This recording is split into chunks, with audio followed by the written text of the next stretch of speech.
Welcome home to USA Global TV and Radio, a place where dreams take flight, with authentic storytelling, diverse perspectives and meaningful conversations, where global stories unite and bridges are built beyond all borders. Discover world-class education, entertainment, hope and inspiration. Together, we're building bridges worldwide. Subscribe to our channel, USA Global TV. Download our app, USA Global TV. Be our guest or join our team. Visit usaglobaltv.com.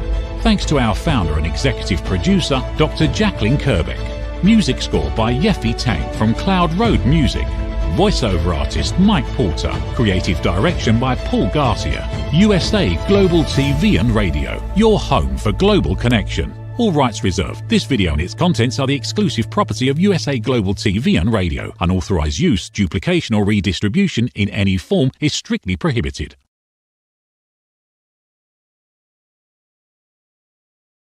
Hello and welcome to USA Global TV and Radio, where we provide world-class education, entertainment, hope and inspiration. Our show today is A Woman's Prerogative in partnership with E360 TV. Our topic today is embracing change, and we have a few personal and insightful stories to share with you, how we adapt in life, work and the world. I'm a TV presenter and resident therapist for USA Global TV and Radio. A very, very warm welcome to our loyal viewers and our friends at E360 TV, whether you're on the live or the replay. Hello to all of our friends on our usual social media platforms, YouTube, Facebook, LinkedIn, and X. I'm Caroline HEWARD. I'm absolutely thrilled and honoured to be representing Dr. Jacqueline as your host for USA Global TV and Radio's flagship show, A Woman's Prerogative. I'm joined today by an amazing panelist. She's our full-time panelist, Reverend LYDIA FOUGERES. She's coming all the way from Canada. Before I bring her out, she is a TV presenter on USA Global TV and Radio. She is an author, a bilingual author. She produces self-help books in bilingual language. She's a registered nurse, a holistic nurse. She's an intuitive and spiritual healer. She invented Miracle Mist, which is now pending patent. She's an advocate for free rights. Let's welcome Reverend LYDIA FOUGERES, all the way from Canada. Thank you very much, Caroline. Thank you. A very warm welcome to you, Reverend. Please do introduce yourself to our viewers, especially the ones that are here for the first time, about a little bit about what you do and how you help people. Well, I do help people with the chakra healing, spiritual healing. I help them with their emotional imbalances. I help with the new immigrants, actually, because this is close to my heart, because we have a lot of immigrants of Canada. What I do is that, I have a spiritual community. Also, I am a leader of a spiritual community, and my books are self-help books. So I have running programs on my books. So thank you. Thank you, Reverend LYDIA. And we will find out a little bit more about what you do later on as we unfold and explore this topic. I'm Caroline HEWARD. I'm known as the Harley Street Stress Expert. I help people bust their stress. How do I do that? I work with root cause therapy and chakra psychology and break through the patterns that create the repeating experiences of how they experience stress, whether it's physical, emotional, mental, or behavioral. I work with root cause therapy and chakra psychology, how the mind and body connects and what happens to the person physically, emotionally, mentally when there's an imbalance. The imbalance is the symptom, whatever it is they're complaining about. Some people walk around and say they're not stressed, and yet they will then in the next breath say they can't sleep, or they have a persistent migraine, or they're complaining about a relationship, or they're complaining about feeling isolated or alone or sad or inflicted with a lot of anger. So that is how the stress is manifesting. I'm also a speaker and a co-author, and I also coordinate with corporates lunch and learn events where I educate the company's team about different aspects of stress awareness. My latest one was SAD, seasonal affective disorder, and that went down a treat. So I'm here now as your host of A Woman's Prerogative. So let's get into the topic.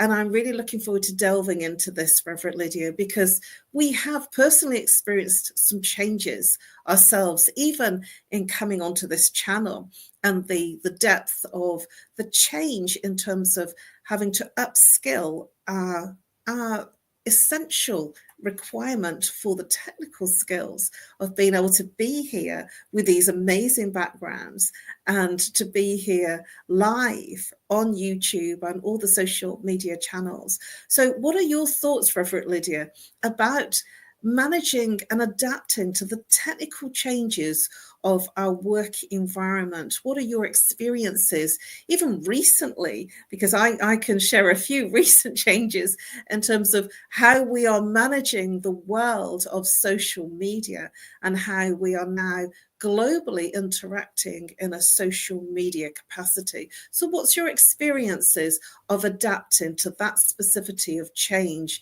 in being in social media? Well, to start with, you know very well how I adapt because you are one that helps me so very much with adapting to social medias. It is difficult to get used to everything. Everything changes, and it moves so very fast. That is the problem. We learn a new thing, and then all of a sudden it's changed again. So it's just like it makes me think about you have to upgrade your phone. You're used to your phone. All of a sudden you have to upgrade your phone again. There's an upgrade. So that is the way it happens with changes. And my grandfather used to say something that every time there was a change, I would say, Grandpa, what about that? He would answer the same thing all the time. He would say, darling, this is progress. Do you know, that's so right. When I was known as the networking queen back in the early noughties, because I was just everywhere and always out there in networking groups.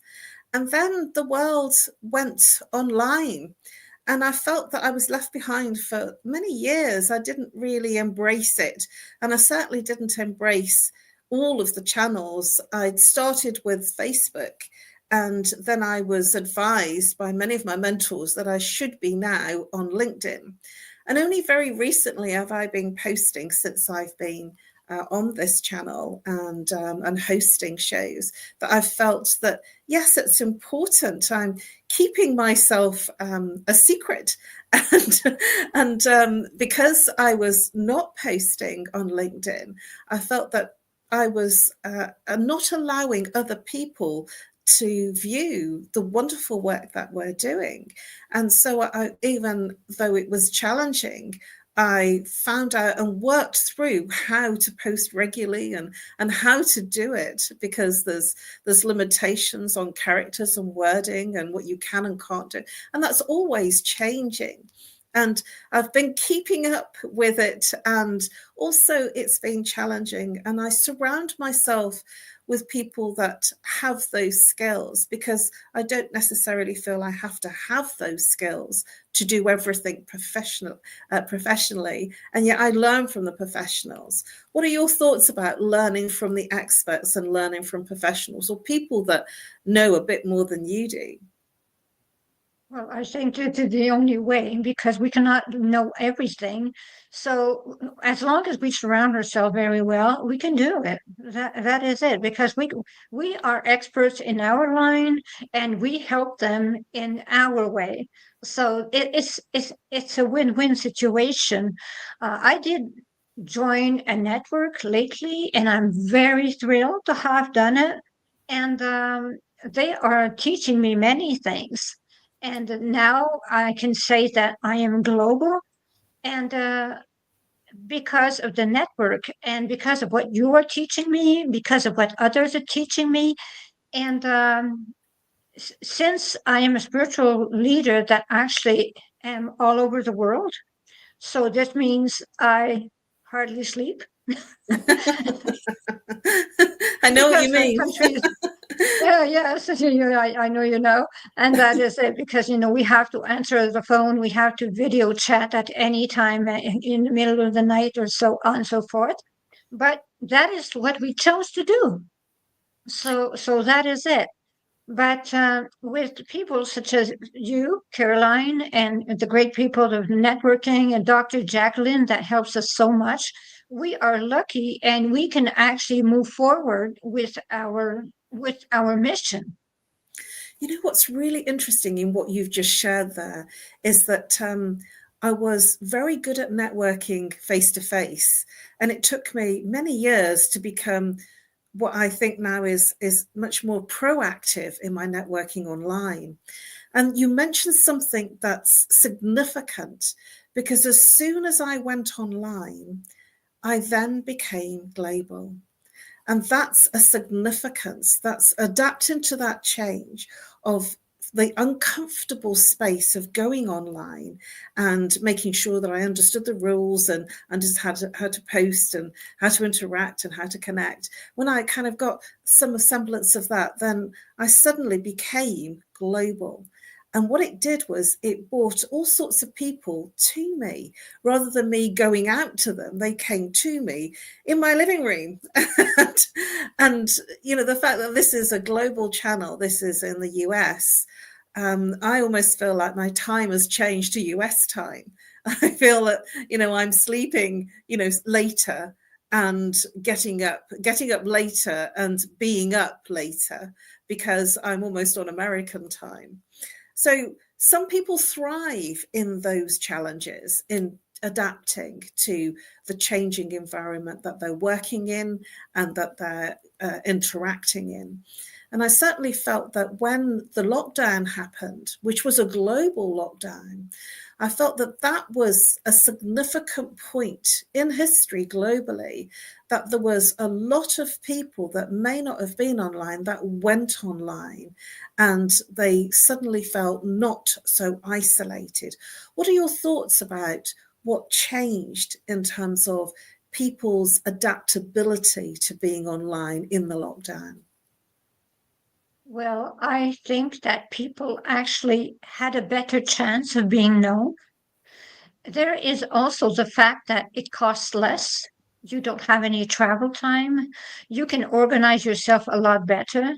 You can organize your schedule a lot better. I love doing this online, absolutely, because how much time do we lose traveling, preparing our lunches, whatever? We lose a lot of time. So by working online, we actually save a lot of time. The only challenge is for those that have families. When you have a family of 4 children, for example, and you have to work online, that is quite a challenge.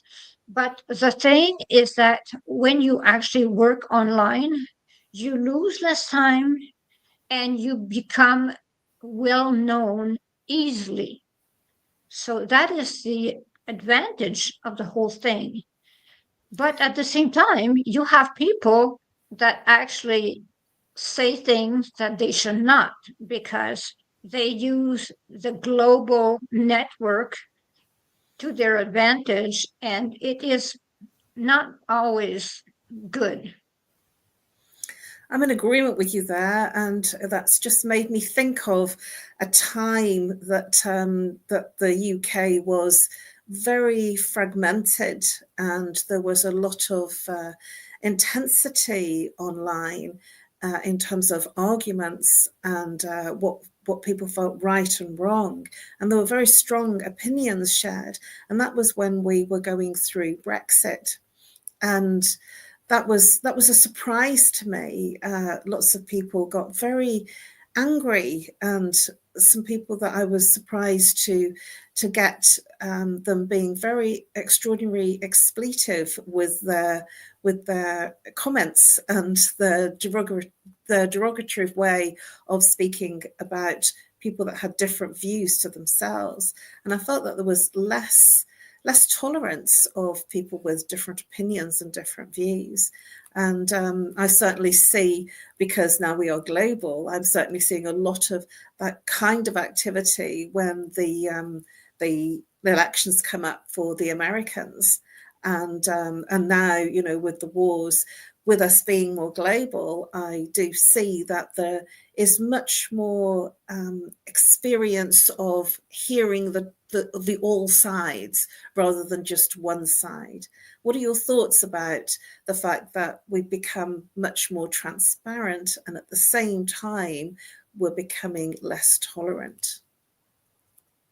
Well, that is it, because some actually have extreme opinions, so they will judge everyone, and some, like me, will just be tolerant.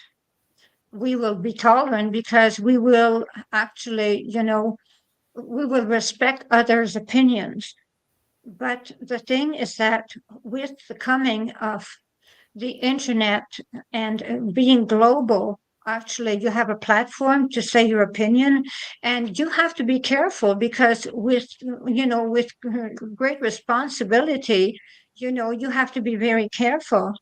So what happens is that people say whatever they want and they spread whatever rumors they want, and some are very powerful, and some have, we are very used to fake news. So something is absolutely false, and then all of a sudden it becomes a news. So the thing is that we have to be very careful. We have to be very tolerant.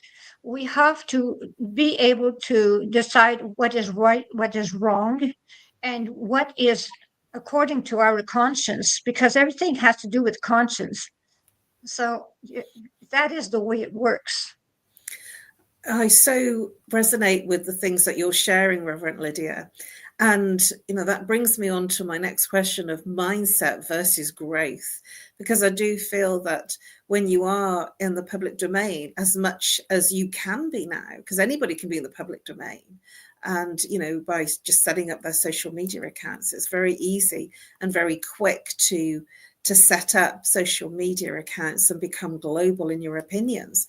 What are your thoughts on how does mindset versus growth impact our ability to adapt in terms of our social media and our changes, because we are becoming a much smaller world? I feel that when I was growing up as a child, I was very isolated and insulated in terms of the area that I was in. That in social media and in our global platforms that we have, I'm sitting in my living room with a green screen, and now I'm broadcasting all over the world, and I'm speaking to somebody, yourself, in Canada. That's incredible. And that's, I feel, massive growth. But what about how our mindset can affect our growth? Well, the problem with the mindset is that some people actually are unbalanced, and they will send all kinds of messages that are wrong. You have those that actually want to make things right, and those that actually spread negativity throughout the internet. So the thing is that you have to be careful with that. You have to be logical. Being logical is the secret. Being logical is the secret. And the thing is that, it's not because it is said that it is necessarily true. We have to be judge. We have to judge for ourselves. We have to ask ourselves, is that acceptable, what is being said? Is that humanity? Is that human? Is that going with the rights of the humans? Is that equality, what is going on? If it is not, well, it is wrong. That is the way it is. Because humanity is about righteousness, about equality, and about being kind. So if those things are left out, it is wrong. That is all. Thank you, Reverend Lydia, for your incredible shares there. Do you think that adaptability can be learned, or do you feel it's an innate trait within ourselves? Because some people will probably come from a place of where they're very hostile in their own personality, very angry, and so then they just extend how they are in their personal life onto their online life, or they might even use their online persona to vent their aggression and their anger, because they hold it in their reality world. So do you think it can be learnt to be adaptable, or do you think it is something that's inbuilt, an innate trait? I think it can be learned, it can be done. Everyone can adapt, everyone can become kind again. When you actually leave a place where it is hostile, we're talking about areas like Ukraine, where there's so much war. Here in Canada, we have the largest Ukrainian community in the world. When they come to Canada, they feel safe. When they leave Ukraine, they are scared. Some people are very negative. And when they come here to Canada, all of a sudden there's a shift in the way they think, because they feel safe, they feel at home, and they feel nothing is going to happen to them. So those that are hostile actually come here and change. So I think everything has to do is where you are and how safe you feel. That's so true. And I really resonate with what you're saying there, because I've spoken to many people that have come from conflict and war-torn countries like Afghanistan, Iraq, and Iran, and Syria. And there is a survival mechanism in terms of their communication. And they're generally seeing or speaking very negatively, or seeing that the negative outcomes are not creating the positive ones, because that's what they've been surrounded by. So I agree with you that it does depend on the environment that you're in, the economic situation that you're in. And certainly in the UK, there is a lot of negativity, because there's so much in terms of rising prices and rising taxes and rising energy prices, and it's causing a squeeze on a lot of people's budgets and a lot of what people have available. And so that is creating a high intensity of fear, scarcity, and that is also creating, a loss of jobs as well, because people are in fear. Companies are not able to cope with the rising pricing of running a business. So what are your thoughts in terms of, if somebody comes to you in that space of feeling negative and scared and in fear, what would you do with a client that comes to you with that kind of mindset and feeling uncomfortable with where they are, even though they're safe, but they're still in their mind feeling very negative and in a lot of fear? Well, first of all, you have to acknowledge that it's their right to feel that way, because we have not had their past. And it takes a long time. It is a very long journey to get out of negativity. They have to have the proof that they are saved. So I do understand, what is going on with them. So we have to let them have a chance. If they want to have the negativity around them, we cannot judge them. We can actually, the only thing that we can do is actually listen to them. And what happens is that we have to prove to them that they do not have to be negative anymore. So the thing is that it has no sense into talking them into being positive. That's lost time. The only thing we can do is prove to them, give them proof that they can feel positive, they can feel empowered, they can feel listened to, and they can feel loved and well surrounded. So it is not about talking them out of it, because it's no use. It is about proving what can be done for them. Thank you, Reverend Lydia. How do you feel that immigration has shaped our global societies? Because you've just mentioned about refugees coming into different countries, and you have a lot of displaced people within Canada, and it's the same in the UK, and I believe the same in the US. So what are your thoughts about how it's actually affected our societies with so many people that have come out of their own home country and are really displaced with no actual home?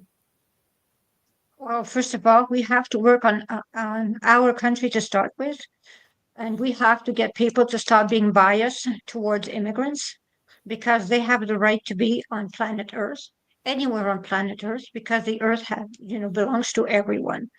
So we have to stop being biased. I help with lodging immigrants because lodging is difficult to find. They have to have some kind of help.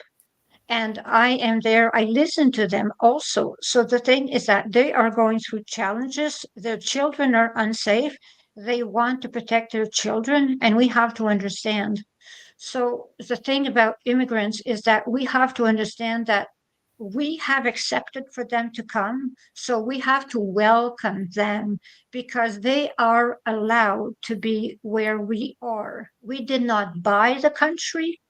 We were just lucky enough to be born in the country. And the only thing we can do is to share our country with love. I'm so in alignment with what you've just shared there, Reverend Lydia. And yet there are people, I remember when I was quite young, that people would say with, even at school, I went to an all-white school, and I was the only one that was not white. I was, and at that time they called us half caste. So I'm half Indian, half English. And there was children in the school that said that I needed to go home and wash, that I was dirty. And that was because there was no knowledge, there was no education. And I remember my mum went into the school and said, and this was in 1969 when I was 5 years old, and had a conversation with the school to say, my daughter isn't dirty, but you need to educate the children. And we've come a long way since then, a hell of a long way since 1969. And at the same time, I do feel that there is conversations with some people about going back, go back to your home country. You don't belong here. So what do you feel are the challenges that immigrants face in terms of adapting to a new culture and a new country? Well, the only thing that I would tell immigrants is that, when someone tells that to them, they should answer, yes, I belong here. I'm here. I belong here. That is the way it is. That is the way I have been accepted in this country. So I will stay. And if you're not happy about it, go to my country. That is all. I'm in agreement with you. It's very challenging because there are some people that speak to me sometimes and say, "Oh, where do you come from?" And I kind of don't think about what they've said, and I've just said, "Oh, my hometown was Birmingham, and I'm now living in the north of the country, further north of the country." And they say, "Oh, I thought you might have been from Turkey or Greece or something," and that's because they feel there's something similar. They feel that there's something, similar in terms of looks, or the fact that I'm off-white. And that's quite interesting that if I go to a Spanish restaurant, they think I'm Spanish. If I go to an Indian restaurant, they think I'm Indian. If I go to a Portuguese restaurant, they think I'm Portuguese. So I actually have a really good time because they think I'm one of their own. So it's a bit exotic. But this is sort of when I feel that there's an acceptance of like meeting like, and feeling that that there's a culture in there. So I feel that certainly in the UK particularly, I've seen Polish communities, I've seen communities come together from Russia as well. So I see little pockets of different communities, Arabian communities, Egyptian communities. And, does that sound similar to what happens in Canada as well? Yes, because people think I'm Slovak. I have a British accent, so the thing is that people think I come from Europe. I never even set foot in Europe in my entire life. And the thing is that, every time I go somewhere, they think I'm from someplace. So it is just that, people try to adapt us to them. We have to take that as we have to be grateful, because when they say you are, let us say you were saying in an Indian restaurant and they were thinking that you were Indian also. You know what? That is an honor. You take it as an honor. You take it as something that is wonderful. You take it as something as is a gift. That means they acknowledge that you are like them. So the only thing you can be grateful to is to say thank you for the fact that they actually accept you as one of theirs. So the all the time actually that you are being accepted in a community, you should be grateful, no matter the community. They are really amazing, understanding, and they try to adapt to you. So that is the way it is. So you see what happens is that we are in communities where there is a lot going on.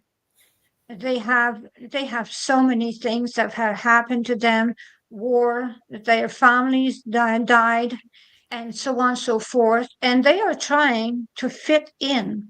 So when they see someone that looks like them, that is from the country, well, they feel at home.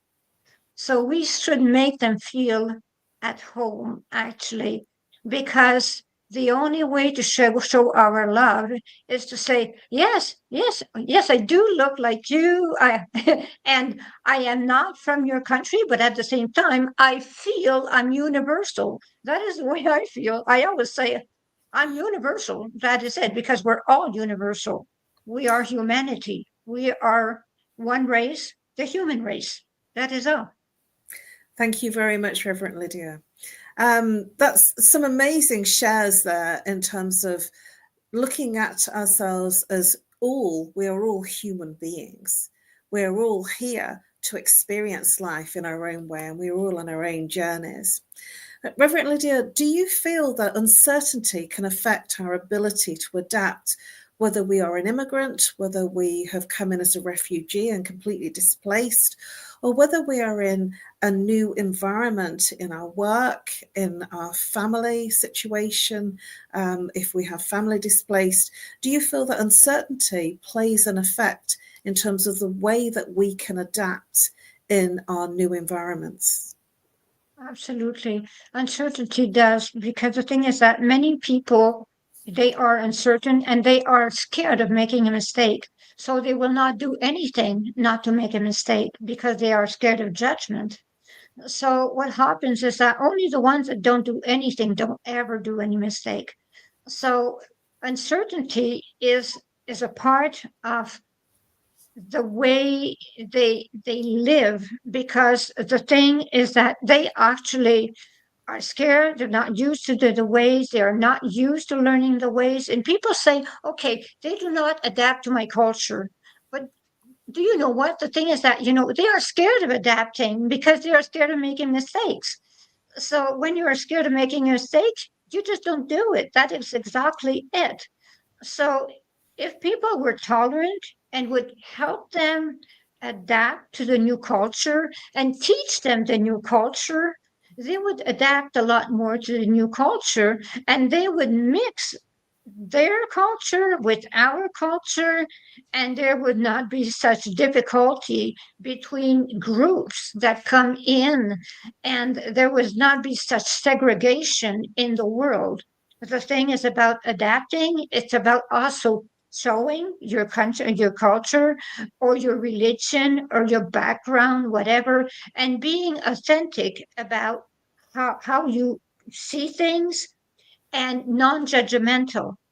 The thing is that, it's not because I will give an example of someone that thinks that Christianity is the answer? Well, there are several religions. The answer is being good. It is not necessarily about all being Christians. The answer is about being good, being kind, having altruism, having humanity, being able to adapt to them and they to us. So we have to accept different cultures. We have to accept different religions. We have to accept different frame minds. We have to be accepting and loving for them to feel safe, for them to feel that they can embrace their new country or their new territory, and they can send their children to school and feel safe about it. They can actually have the luck to learn new languages, and we can learn other languages because I live next to a very amazing Greek family, and I have learned a bit of Greek, and I can understand a bit of Greek, and I feel happy with that.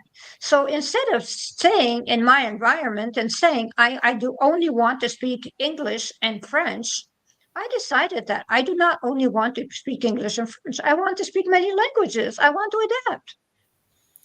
Well, that brings me on to the fact that you are bilingual. You are even authoring your books in French as well as English. I feel that's quite amazing.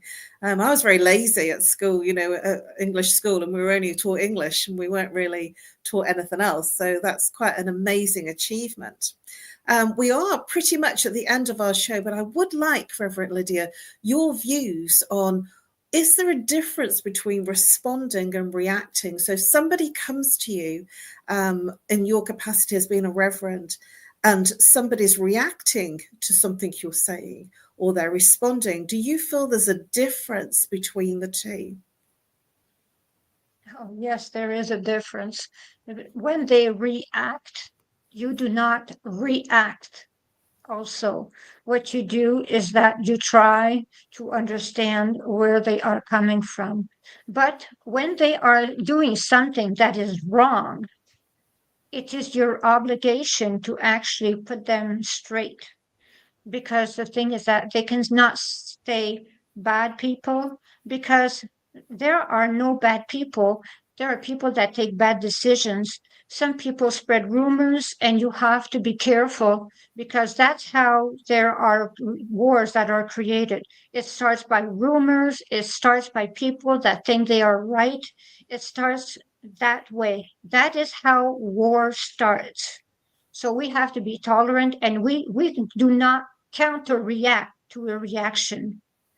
We just try to make the person understand that we have to be nice, we have to be understanding, we have to let everyone be just one race, there is the universe. So the thing is that no matter what people embrace, if you react negatively or if you are angry, it is not going to do anything good.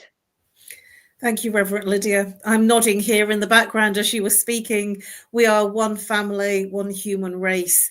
And in the Universal Peace Federation, we have a phrase that we say, we are one family under God. And we certainly are that. We have had an interesting exploration of embracing change, how we adapt in life, work, and the world. And I know it's been a little bit of a deeper conversation tonight, and yet at the same time I feel that we could do much more in this exploration. Thank you very much for joining us. Thank you very much, Reverend Lydia, for your incredible, insightful shares and your incredible contributions. It's always a delight to have you on the show as our full-time panelist, and we look forward to seeing you next week.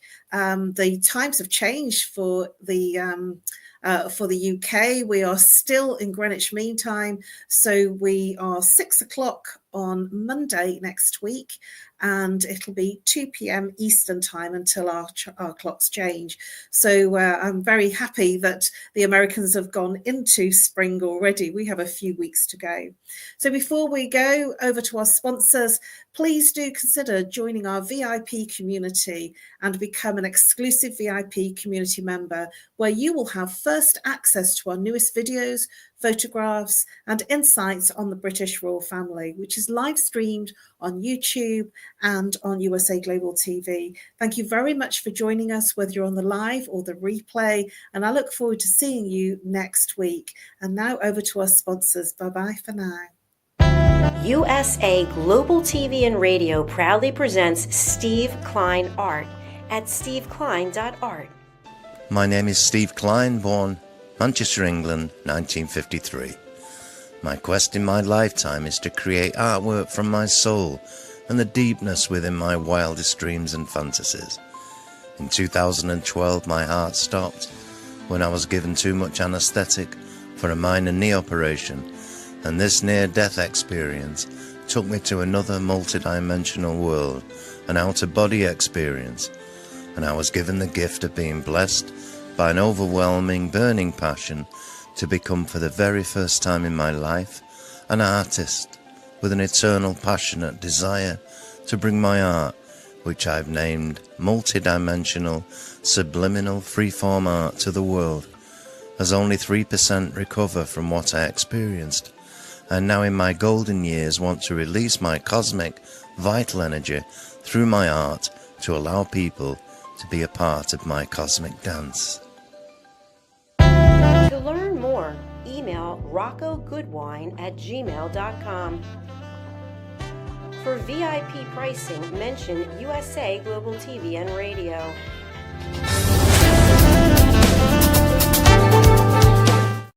Thank you, viewers and listeners of USA Global TV and Radio, for joining us today. We're honoured to have your time and attention as part of our global community. At USA Global TV and Radio, we believe in the power of authentic conversations, meaningful connections, and creating a world of possibilities together. Want to be part of something bigger?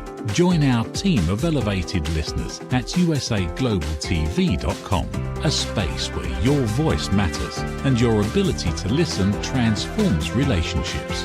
Stay connected with us across all our platforms for thought-provoking discussions, expert insights, and empowering stories. Subscribe to our channels at youtube.com/c/USAGlobalTV. Follow us on social media and explore the endless opportunities we're creating for growth, learning, and inspiration. Together, we're not just broadcasting, we're building bridges and changing lives, one conversation at a time. For inquiries, contact us at info@usaglobaltv.com. Music by Johnny Dies. Produced by Executive Producer and Director Dr. Jacqueline Kerbeck. Voiceover by Mike Porter. Creative Direction by Paul Garcia. All rights reserved. Copyright 2025. Visit usaglobaltv.com to view our full terms and conditions.